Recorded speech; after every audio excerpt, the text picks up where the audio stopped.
अस्सलाम वालेकुम फ्रेंड। ऐसे इसकी तरफ गुनत मुस्कुरा कर देख रही थी। वो जान चुकी थी कि ये झूठ बोल रहा है सिर्फ और सिर्फ मेरे साथ रहने के लिए। अदिल आगे से बड़बड़ाता रहता है, जो भी करना है करो, हमें नीचे उतार। बस वाला अचानक बस रोक देता है, कहता है ठीक है, अल्लाह आपको खुश रखे। आगे से अदिल गुस्से से कहता है ठीक है, गुड लक, अल्लाह आपको भी खुश रखे, हमें जाने दें। बहुत अच्छा किया आपने हमें उतार दिया। फिर अदिल और गुनत एक स्कूल के सामने पहुँचते हैं। अब गुनत कहती है देखो हम आ गए। अदिल कहता है वाह, तो ये वो ताजिर थे जिसने तुम्हें वहाँ से यहाँ पर बुलाया है, मुझे लगा कोई और था। गुनत ने कहा नहीं नहीं ये थे। बच्चों ने जैसे ही गुनत को देखा सब चीखते चिल्लाते गुनत के पास आए, कहा गुनत आपा, गुनत आपा, आप आ गई हो, आप आ गई हो हमसे मिलने, हमने आपको बहुत याद किया।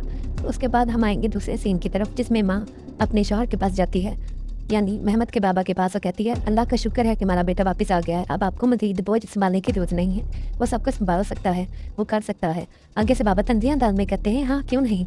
फिर माँ कहती है जी वो कर सकता है, अगर आप मेरे बेटे को मौका दें तो वो कर सकता है, इसके अलावा आप किसको मौका दे सकते हैं भला।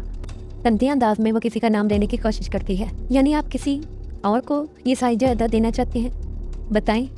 यकीनन आप अपने बेटे मेहमत को उसकी जगह से नहीं हटाएंगे, आप गलत कर रहे हैं उस्मान। मेहमत हमारा बेटा है, इसके अलावा ये कारोबार उसकी पहली मोहब्बत है, वो हमारी पहली औलाद है, क्या ये उसका जुर्म है। इसके बाद उस्मान साहब कहते हैं नहीं बिल्कुल नहीं, वो जुर्म क्यों होगा, लेकिन उसने आज तक हमारे लिए किया ही क्या है। आगे से माँ जरा गुस्से में आ जाती है और देखते हुए कहती है कि उसी की वजह से हम मियाँ बीवी हैं, हमारा रिश्ता क्यों जुड़ा है, वो हमारी खिलौती औलाद तो नहीं, हमारी पहली औलाद था, और उसी की वजह से हम माँ बाप बने थे, वो हमें खानदान बनाता है, क्या आप नहीं समझते कि उसकी क्या अहमियत है। आगे से बाबा कहते हैं आह क्या यही सब करना था उसने, और कुछ नहीं था करना।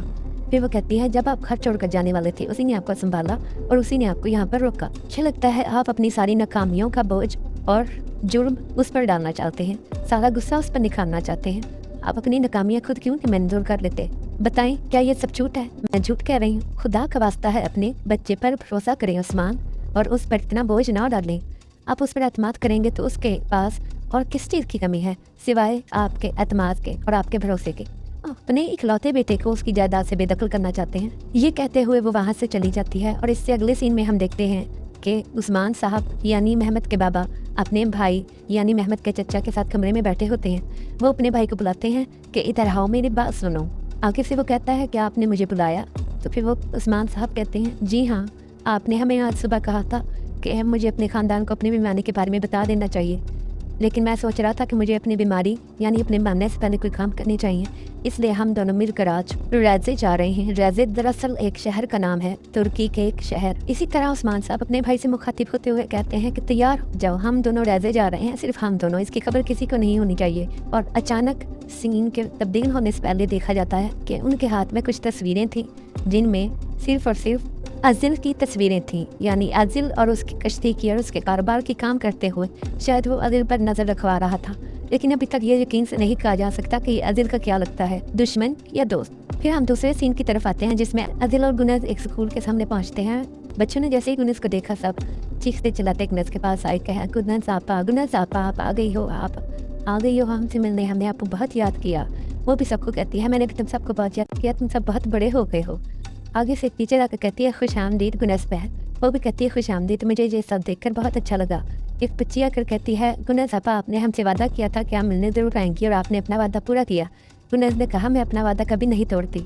आगे से एक और बच्चा आया और उसने कहा गुनज आपा ये लड़का कौन है, आपका बॉयफ्रेंड या कुछ और।